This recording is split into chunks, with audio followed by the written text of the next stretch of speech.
राष्ट्रीय स्वयंसेवक संघ के सरसंघ चालक डॉक्टर मोहन भागवत जी को मैं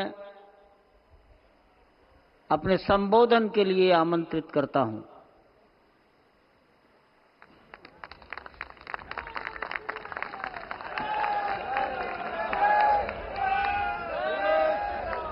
देश के सम्माननीय यशस्वी और जयस्वी प्रधानमंत्री जी आदरणीय नरेंद्र जी मोदी, हमारे उत्तर प्रदेश के सम्माननीय मुख्यमंत्री जी श्रीमान योगी जी, राज्यपाल महोदया, मंचस्थ सभी मान्यवर, उपस्थित सज्जन, माता भगिनी, आज हम सबके लिए एक सार्थकता का दिवस है। इतने लोगों ने सपना देखा, इतने लोगों ने प्रयास किए, इतने लोगों ने अपने प्राण अर्पण किए। आज उनकी स्वर्गस्थ आत्मा तृप्त हुई होगी। आज वास्तव में अशोक जी को वहां शांति मिली होगी।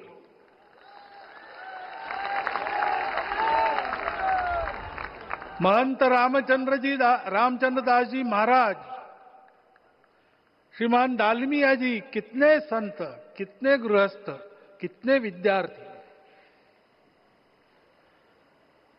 उन्होंने अपना प्राणार्पण किया, अपना पसीना बहाया। जो पीछे रहे वो भी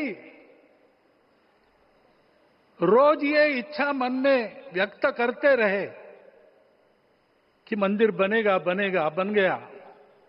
और आज उस मंदिर निर्माण की शास्त्रीय प्रक्रिया पूर्ण हो गई, ध्वजारोहण हो गया।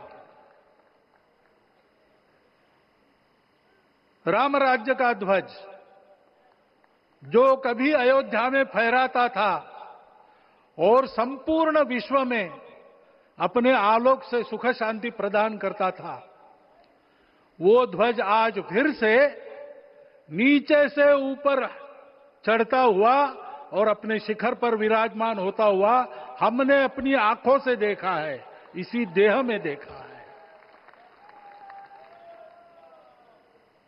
ध्वज प्रतीक होता है। इतना ऊंचा ध्वज चढ़ाना कितना समय लगा आप जानते हैं। मंदिर बनने में भी समय लगा। 500 साल छोड़े तो भी 30 साल तो लगे ही। उस मंदिर के रूप में हमने कुछ तत्वों को ऊपर पहुंचाया है।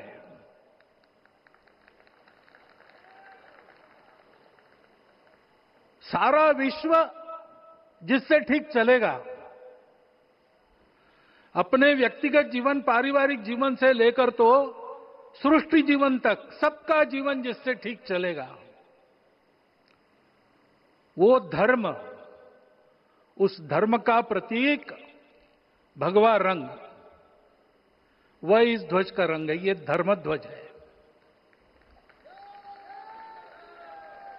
इस धर्म ध्वज पर रघुकुल का प्रतीक कोविदार वृक्ष है। वैसे रूप देखा जाए तो कचनार जैसे लगता है।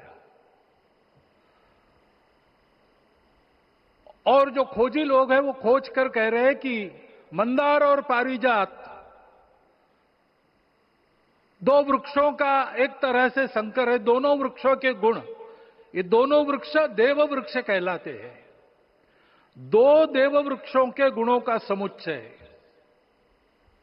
ये वृक्ष है। और ये वृक्ष उस रघुकुल की सत्ता का प्रतीक है।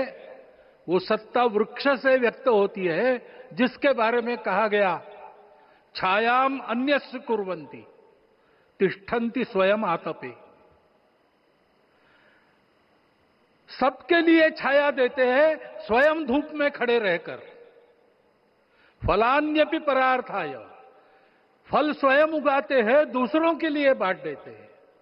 वृक्षाः सत्पुरुषा इव, वृक्ष सत्पुरुष होते हैं। और कचनार के गुण औषधि भी है। कचनार के वृक्ष का अन्न में भी उपयोग है। सब प्रकार से उपयोगी इस वृक्ष का प्रतीक हमने लगाया है। धर्म जीवन ऐसा जीवन होता है, और ये जीवन जीना है, उस जीवन की प्रतिष्ठा करनी है, इस जीवन का झंडा शिखर तक पहुंचाना है।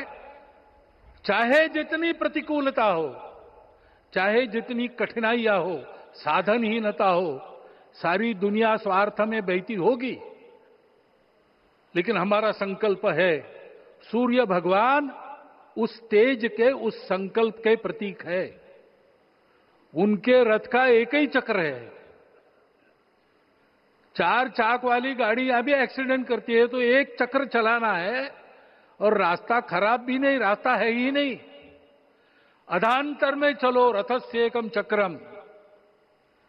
रथ चलाने के लिए 7-7 घोड़े, उनको नियंत्रण करने के लिए सांपों के लगाम है, और रास्ता नहीं है, और सारथी जो है उसके पैर नहीं है। ऐसी गाड़ी चल सकती है क्या? कंप्यूटर में डाटा डालेंगे, कहेंगे नहीं चलेगी। लेकिन बिना थके रोज पूरब से पश्चिम जाना आना सूरज भगवान कर रहे हैं, क्योंकि कार्य की सिद्धि स्वत्व के भरोसे होती है। हिंदू समाज ने लगातार 500 साल और बाद के दीर्घ आंदोलन में अपने इस स्वत्व को सिद्ध किया, और रामलला आ गए, मंदिर बन गया।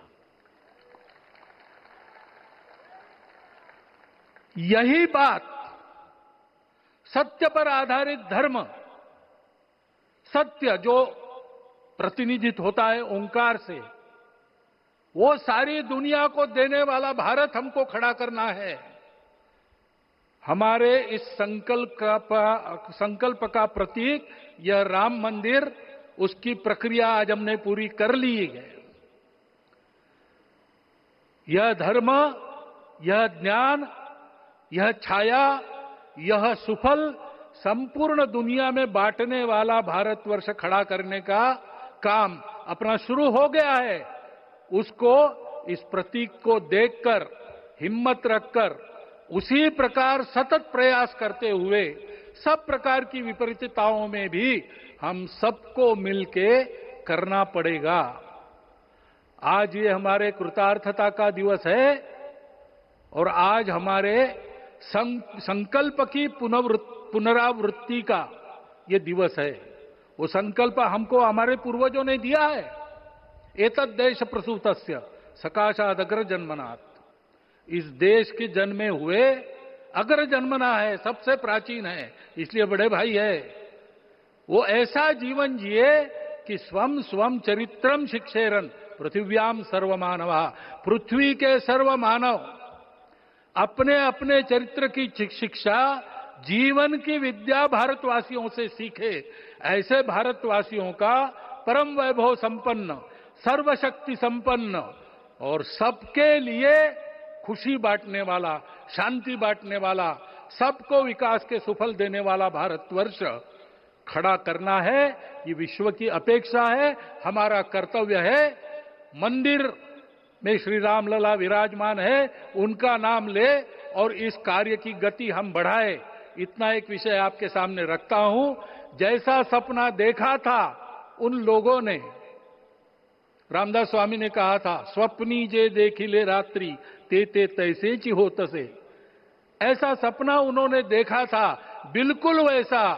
और मैं कहूं कि उन्होंने जो सपना देखा था उससे भी अधिक भव्य और अधिक सुंदर ये मंदिर बन गया है। हमारे हृदय में वो निश्चय का सृजन करे, तपस का सृजन करे। ये शुभकामना मैं आप सबको देता हूं और मेरे शब्दों को विराम देता हूं। माननीय प्रधानमंत्री अपना संबोधन, अपने विचार संपूर्ण विश्व को प्रदान करें, ये निवेदन मैं उनके सम्मुख करता हूं।